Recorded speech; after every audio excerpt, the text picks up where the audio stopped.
And while the US has steered clear of any controversy in Mauritius, it remains deep in severe diplomatic tensions with South Africa over what it describes as the discrimination against the white population in the country.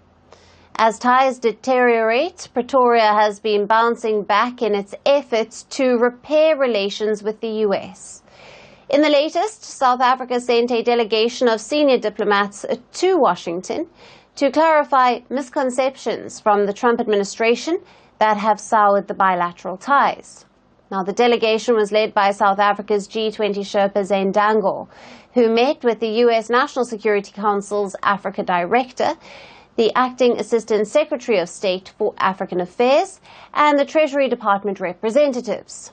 Now, this meeting comes after the US expelled the veteran South African ambassador Ebrahim Rasool last month over his controversial remarks against US President Donald Trump. Now, this followed US aid cuts over Trump's claims about land confiscation in South Africa under its land reforms. Trump also offered white South Africans refugee status in the US. In Washington, the South African delegates intended to explain the country's policies. They offered clarifications regarding the controversial Land Expropriation Act, explaining the conditions under which the government will seize abandoned or unused farmland for redevelopment.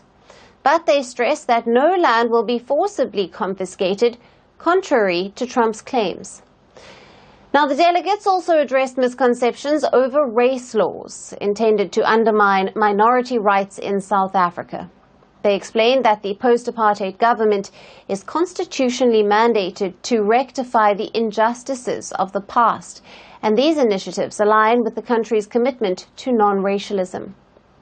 This comes as South African-born tech billionaire Elon Musk, who now heads the US Department of Government Efficiency, has repeatedly claimed that the South African government is encouraging a quote-unquote white genocide in the country, a claim that Pretoria categorically disregards. Now, the South African delegation also briefed the UN General Assembly on the country's ambitions for its G20 presidency this year, which carries the theme solidarity, equality, and sustainability.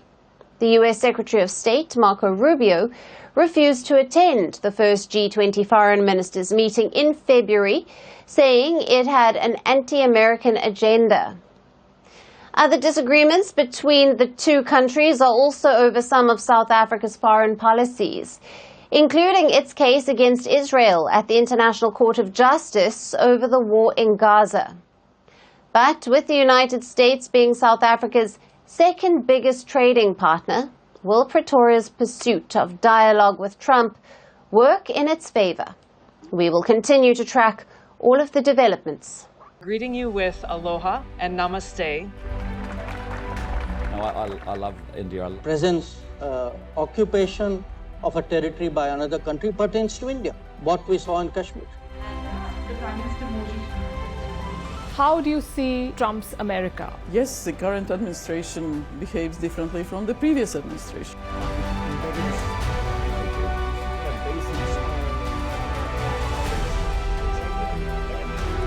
Are you saying that there are foreign powers who are trying to bring down the current government in Syria? Exactly. Bluntly, Iran, maybe Russia too.